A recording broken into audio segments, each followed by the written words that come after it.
Bom, eu trouxe um trechinho, gente, só para ilustrar os ensinamentos, desse livro das Leis das Nações, que é o terceiro texto aqui traduzido, que é atribuído ao Bardesanes, foi a Jane que traduziu. Então, ela me mandou esse trecho hoje, só para a gente discutir um tema, e aí eu falei, nossa, esse trecho é bom, vou levar para o pessoal, pedir para ela. Porque esse trecho vai conectar com o que a gente estava estudando semana passada, em relação à alquimia, aos arcontes, aos planetas, e um materialzinho que a gente viu sobre os daimônios, não sei se vocês lembram, que também relaciona com os planetas, e aí um conteúdo que eu trago agora para o final do dia de hoje, para fazer essa ponte aqui entre o Livro das Nações e o material que a gente já vem estudando aí sobre os arcontes, sobre os planetas, sobre a magia e sobre a prática gnóstica, né? Então, no Livro das Leis das Nações, diz o seguinte, está no meio do texto, isso aí é um diálogo, se a gente quiser apresentar melhor, mas eu vi que é um diálogo entre três personagens, o Bardesanes vai respondendo e tirando dúvidas e conversando com eles, e ele diz o seguinte, mas vamos prosseguir para claramente demonstrar que o destino não tem poder sobre todas as coisas. Pois o que é chamado destino nada mais é do que uma ordem de processão determinada por Deus aos regentes e signos guia. Em conformidade com essa processão, os espíritos passam por mudanças ao descerem para a alma, e as almas ao descerem para os corpos. O que causa tais mudanças é chamado destino e horóscopo natal, daquela reunião de partes que estão sendo misturada para constituir o homem, que está sendo gerado e sendo purificado. Como auxílio àquele que, pela graça e pela benevolência de Deus, existiu, existe e continuará existindo e sendo auxiliado até o término de tudo.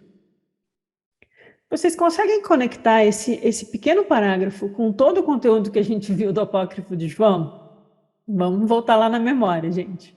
No Apócrifo de João, o Yaldabaoth, o Demiurgo, cria o homem primeiro psíquico. E depois, quando as coisas vão dando errado, ele cria um corpo físico. São duas etapas do processo de criação da humanidade.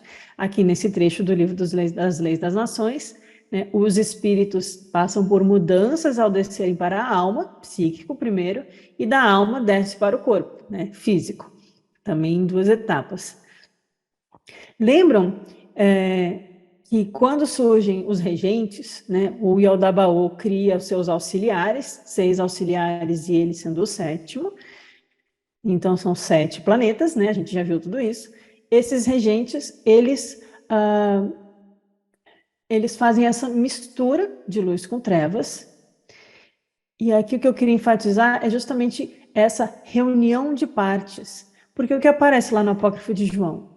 Que os regentes começam a ter poderes auxiliares que se multiplicam, né? São 72 poderes, vira 365 no final, isso dá origem aos daimones, e que eles usam os 4 elementos, o fogo, a água, a terra e o ar, e moldam esses elementos com o poder deles, que é o poder psíquico, e constituem cada um deles uma parte do corpo humano para formar, então, o cárcere da alma.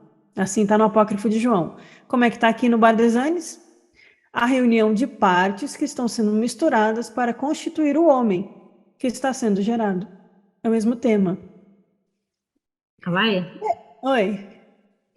Só dessa linha aí. Como eu estava comentando, eu estou usando 5 versões diferentes, e obviamente elas não são iguais, tá?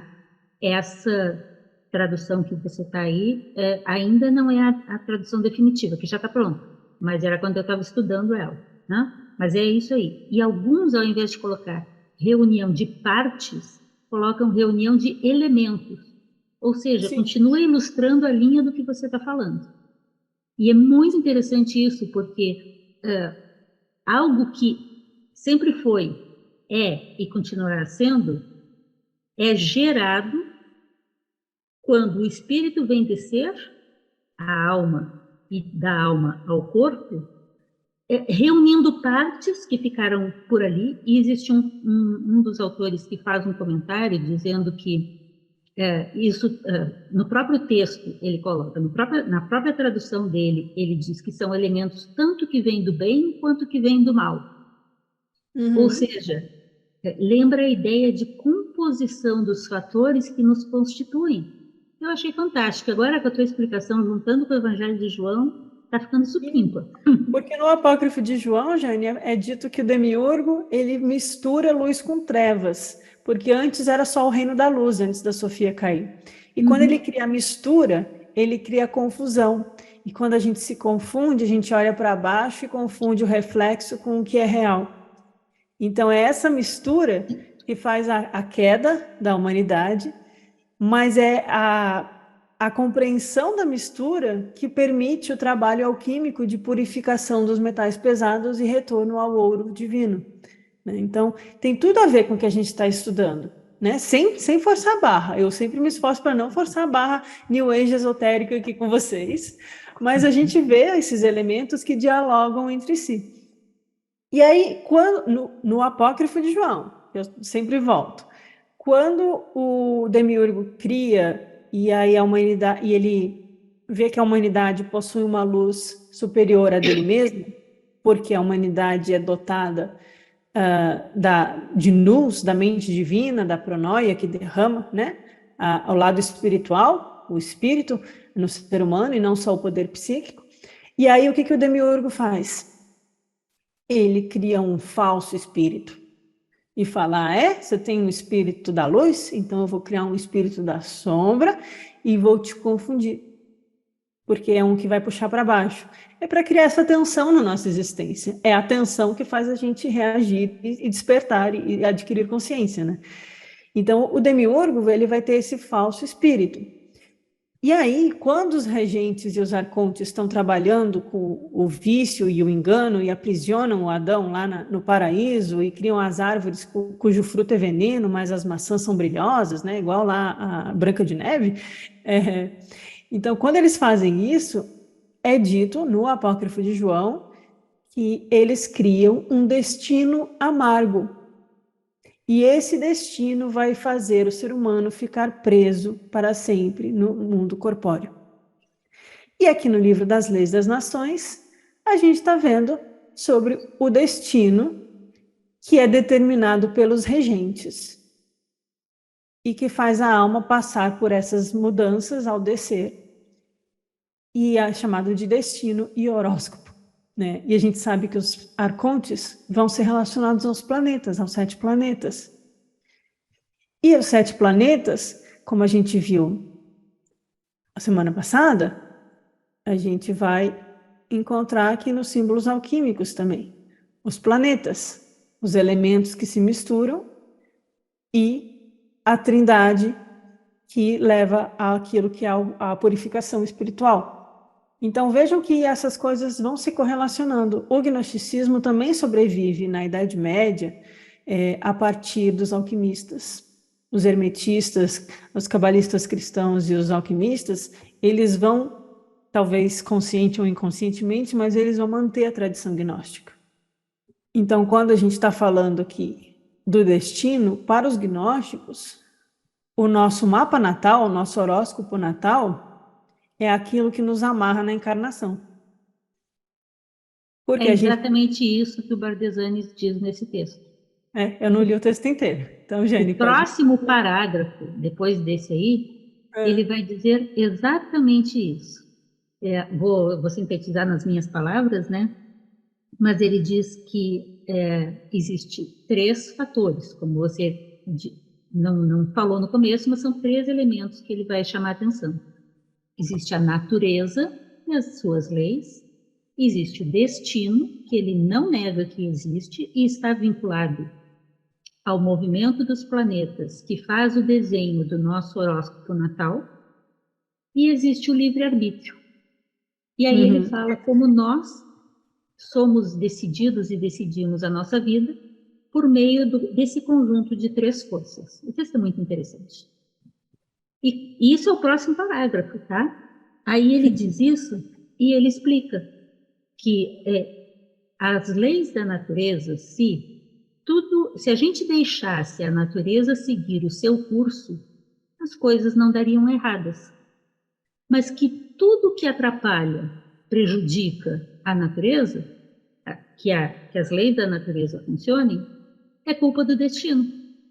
E isso é porque o horóscopo está mal desenhado para aquele momento. Estou sintetizando com as minhas palavras, obviamente, mas ele descreve isso.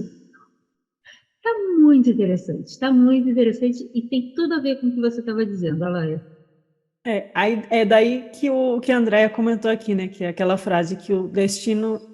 Como é que é? Eu acabei de ler aqui, desculpa. Indica, Inclina, mas não inclina, determina, porque inclina, há o mas não livre-arbítrio. determina.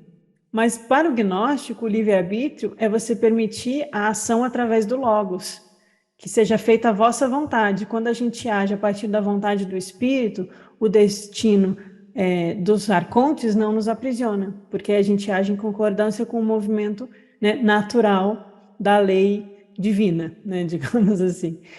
Mas enquanto os arcontes regem as nossas vontades e volições e paixões e vícios e brigas de Escolhas. ego, aí a gente vai estar sendo aprisionado por esse destino amargo. A palavra amarga aparece nos textos gnósticos, né?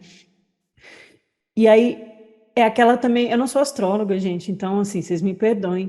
Eu sei que tem gente que estuda astrologia aqui, mas eu sei que tem a questão do aspecto luz e do aspecto sombra de cada signo, né? Então, quando a gente está aspectado na sombra e aspectado na luz. Então, aí o pessoal fala, escorpiano é muito vingativo. Aí no aspecto luz, não, ele é muito profundo, né? Então, são questões igual nos arcontes. Enquanto eles estão aspectados na sombra, os arcontes são um destino amargo que nos aprisiona na nossa personalidade, nas nossas paixões e vontades do ego, contaminadas pelo aspecto da mistura da sombra da matéria. À medida que a gente vai se despindo dessas contaminações ou purificando a pedra preciosa, usando o mercúrio para encontrar o ouro, né? Estou viajando aqui na linguagem, a gente vai voltando para o aspecto luz. E aí o destino não nos aprisiona mais. Essa questão do destino aparece no Piscis Sophia também, ou seja, era um tema gnóstico. A gente viu aqui, eu lembro do Apócrifo de João, aqui no texto do Bardesanes, e no Piscis Sophia, que é um texto valentiniano. Vai falar desse destino. E aí vai ter relação, sim, com a astrologia, porque eles vão relacionar o poder dos planetas com o poder dos arcontes, e cada arconte com um vício raiz. Esse vício raiz vai abrir um leque de outros vícios secundários, igual tem no budismo os kleshas raiz e os kleshas secundários e os kleshas na yoga também, quem conhece, que são os vícios, são as perturbações mentais. Essa questão dos planetas, a gente diz que a pessoa que se liberta, então, dos arcontes, ela não é mais regida pelo destino amargo e torna-se vivo, né? Ele torna senhor de si mesmo, bebe do cálice da água da vida. E aí ele vai ser aspectado com uma das luzes do pleroma, que tem lá 5 luzes, tem os 12 ons do pleroma, mas aí já não é no aspecto que prende, mas no aspecto que inclina para uma virtude ou outra. Mas a gente vai ver que isso é também o tema que nos ensina o caminho de libertação da alma no hermetismo. Eu tenho voltado muito ao hermetismo porque esses temas aqui do Evangelho de Filipe têm trazido à tona a questão dos daimônios, dos planetas desse destino, né? E aí o que a gente encontra no hermetismo?